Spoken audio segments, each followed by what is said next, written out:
Okay, one more time, who you are. Yeah, okay. My name is Rick Greenwood. I am the Project Review Coordinator for the Rhode Island Historical Preservation and Heritage Commission, which is a state agency, State Historic Preservation Office set up under the auspices of the Federal Historic Preservation Program as well as the State Historic Preservation Program.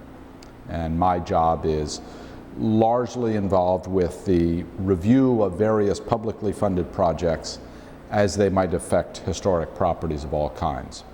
And so that brings me into contact with a whole range of the many historic resources of Rhode Island.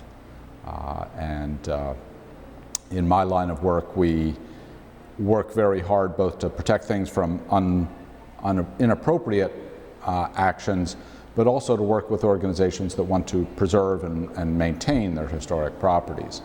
And in those categories, we rely very much on the community of skilled craftsmen, artisans, and architects who know and appreciate historic buildings and can work with them to accommodate them to today's needs in an appropriate way. Okay. Moffett Mill is a very rare survivor of basically the first generation of industrialization. It's a contemporary with Slater Mill, which is of course a National Historic Landmark as the first successful textile factory. Moffett Mill was built around 1810 as part of the spread of that new sort of factory-based water power operated mechanization out from Pawtucket. And we look at the Moshassuck River today, don't think it's a real big deal, but it was sufficient actually to run a small mill of the day. And it was a machine shop in which they manufactured textile machinery for other mills in the area. It also produced some textiles of its own through its history, including shoelaces and cotton lapping, or a sort of an intermediate stage in the preparation of cotton cloth. And it was also something of a sort of a Yankee craftsman's workshop, where there were a whole range of things that went on in there. We don't know all of them, but various Moffetts were inventors, woodworkers, and produced a whole range of things in that building. And it always operated on the water power of the Moshassuck River. Originally with a vertical water wheel, which is located in the basement, remnants of which are there. It was replaced probably just before the Civil War with an iron turbine or a horizontal wheel, which is still in place down in the wheel pit.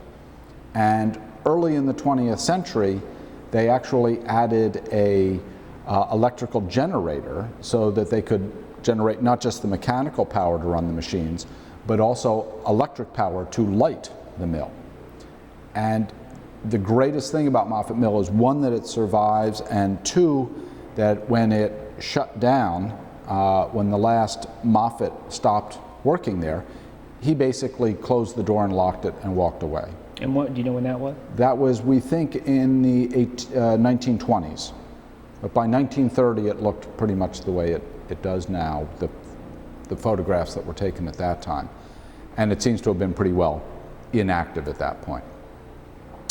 And so it's a tremendous building because it is sort of this new type of structure, like Slater Mill, built as a factory, built to contain machinery and to provide for the efficient distribution of mechanical power from the water wheel in the basement. And two, it's essentially an archaeological site because it has machinery still in place, it has products of that machinery in different places, and it has parts of machinery all over. And so it's a little bit like an attic in that some things were just kind of put there and left there. But if you lift off that sort of random stuff, you can actually see the pattern of an early 19th century machine shop in a period when this part of the country was essentially the Silicon Valley of its day. I mean, coming up with these innovations and applications of this new technology. And the fact that it sits there so little altered is really something of a miracle. However, it had remained privately owned, and except for some work done in the 1950s, almost nothing had been done to maintain the building.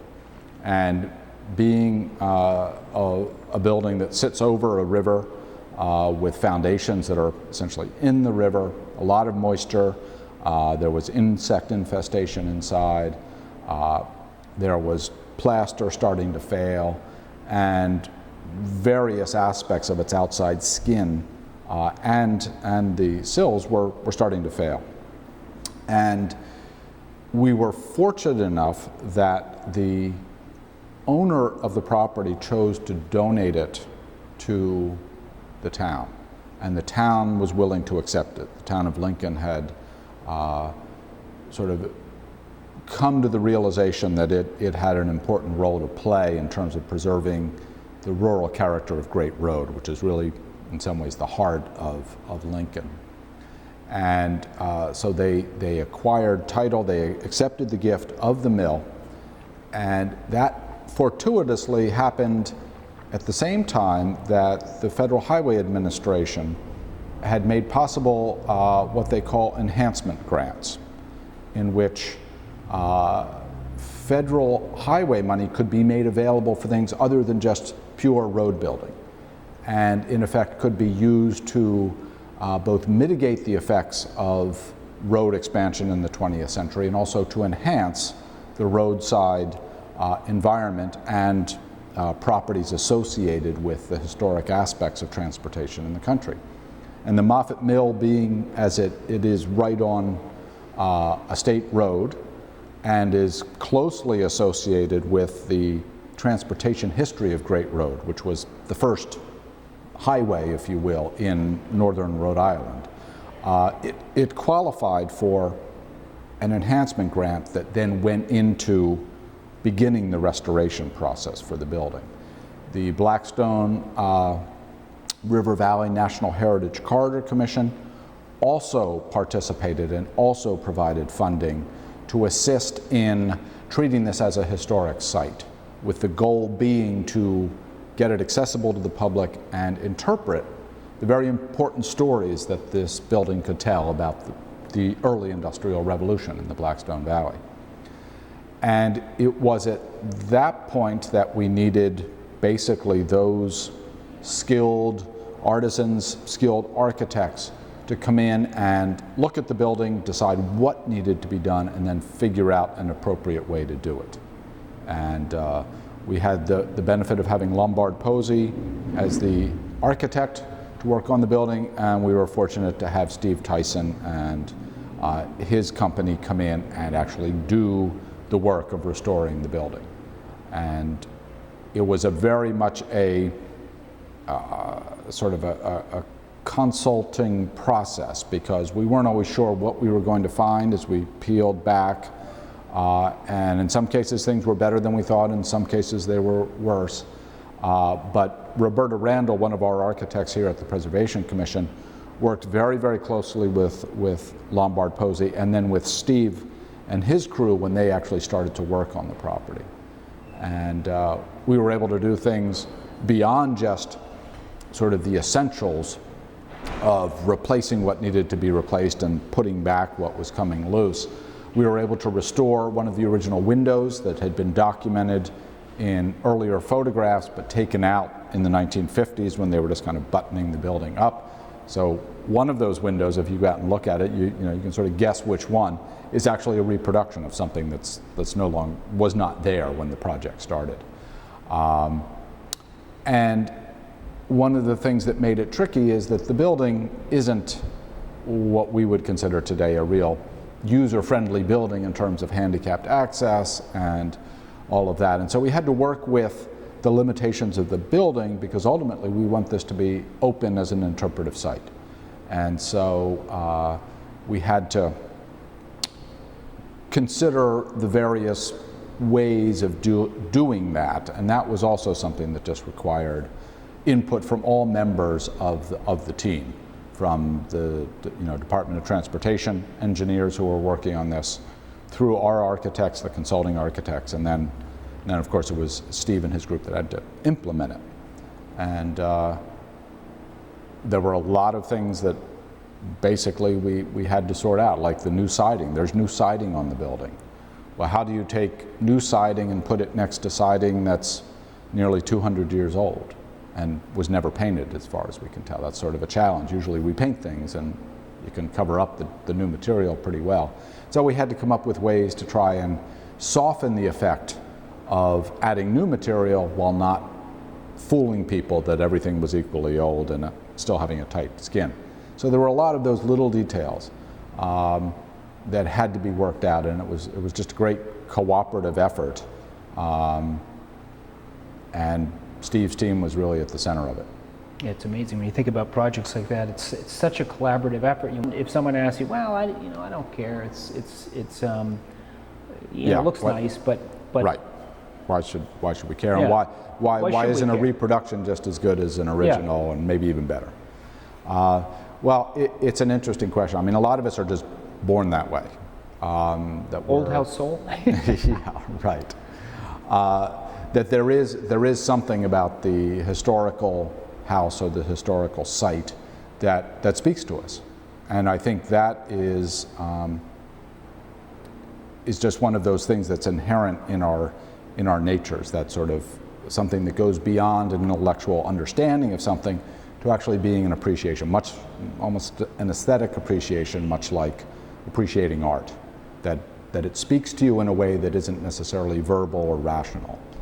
I think if you look at it in a rational way, I am a historian, and I believe that our understanding of where we are today and how to make choices about where we go in the future are made much more intelligently if we understand where we came from, and how what we have today is the culmination of all sorts of historical events, some intentional, some unintentional.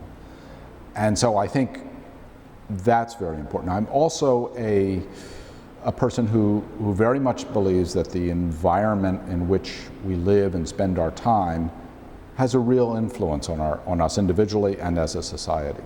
And I tend to find in the rootedness that historic buildings and landscapes and whatnot give us, that we get a sense of place and a sense of identity that's important for us as individuals and a society.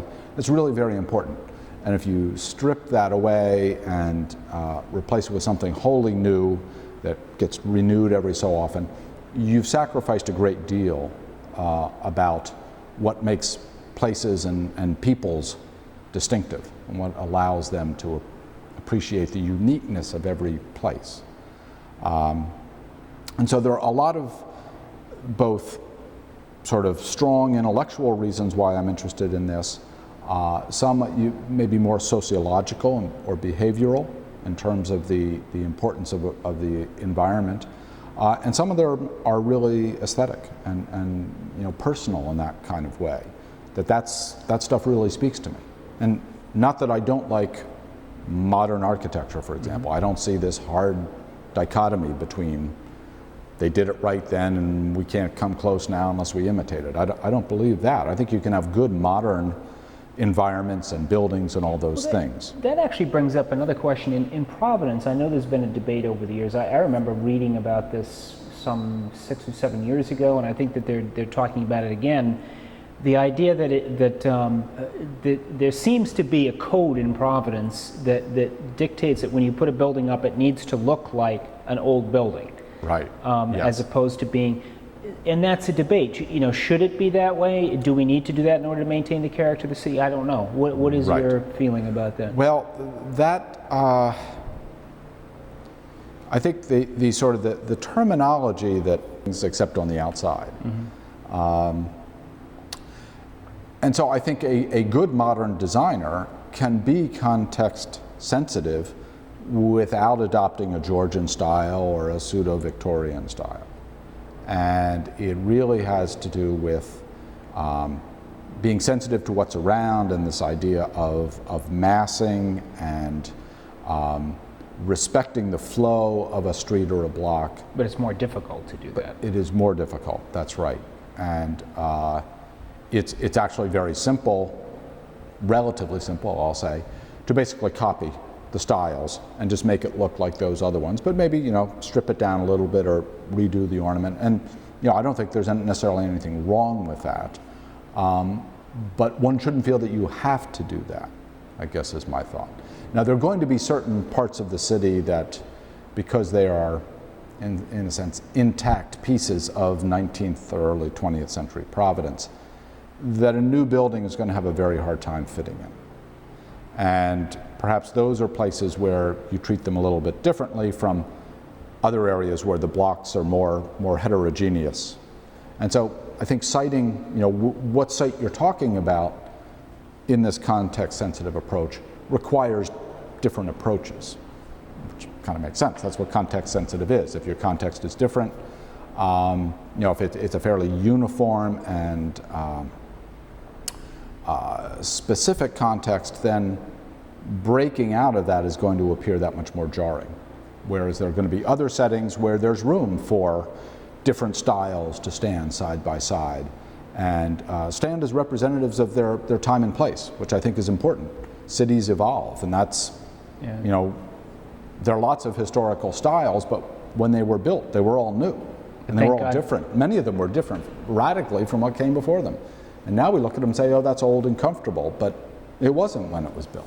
So we need to keep that perspective on things. But thank God at least we're thinking about those things now. Well, exactly. And what I find interesting about seeing it in the paper is there's a discussion about this. People want to have people do have opinions. They like, they don't like, you know, they're talking about it, which is very different from, you know, moving out to strip land where those discussions would never occur. Nobody stops to think, well, do we really want another parking lot in front of a one-story strip building? Yeah. Those discussions still don't take place nearly enough. Yeah. It seems like it always does. Right. When you restore buildings, because the taxes go up, it costs money to restore them, and so forth and so on. Right. Right. There certainly is a strong link between the appreciation of a neighborhood for all of its intrinsic values and, you know, discovering a neighborhood and then having, just as you described, the cost of living there increases, and, you know, that residents are displaced because they just can't afford to stay there. That happens not just because of historic preservation. That historic preservation has been a phenomenon of the second half of the 20th century because the quality of the building is rediscovered. And it's, in a sense, going back to the kind of use that it had originally. That many of these were, you know, Broadway and Armory District, for example. These were upper middle class neighborhoods, and the quality of the buildings reflects that. But with the decline of the city economically, the flight to the suburbs, a lot of these places were abandoned by that economic group, and they're taken, you know, it's good housing in many cases, so it's put to other uses, and it's a lower economic group that comes in. So there is a sort of the fact that they're rediscovered and evaluated by the people or the economic group similar to the one that had them built, there's an inherent logic to that does poor justice if you say, well, that's bad because these were actually better being cut up into multiple flats and maintained by landlords. The problem isn't so much gentrification, it's you know, it's displacement. Why don't we have good housing at reasonable rates all over the place? And there is no inherent reason why historic preservation and the improvement of a neighborhood has to displace people if we have housing programs that are willing to accommodate that. And things like scattered site affordable housing have provided mechanisms for doing that, where instead of thinking of affordable housing being something that gets concentrated in one location, you actually spread it out through neighborhoods. And Broadway Armory is a good example. There are all kinds of buildings out there, many of which now have been rehabilitated with affordable housing money. And so it really is a question of not simply letting the market alone drive things, but if we have programs for affordable housing, to have them work hand in hand with preservation, which we've been fairly successful in doing in urban settings and rural settings to a certain extent too. Because some of the incentives that we can offer for nonprofits to redevelop historic properties can make it possible for them to absorb the costs that rehabilitate the buildings but keep them affordable, those costs that the private market, they don't want to absorb those costs, they want to make their profit. And so make it possible for them to absorb the costs that rehabilitate the buildings but keep them affordable, those costs that the private market, they don't want to absorb those costs, they want to make their profit. And so so in that way, our state tax credit has made possible a lot more development of affordable housing in historic settings through historic preservation. But it is something that needs to be constantly addressed because, as I say, the market forces can be inexorable. Yeah, it's sort of a catch-22 situation because on the one hand, it's for instance, yeah, it's. That you've already answered another question. Okay, what about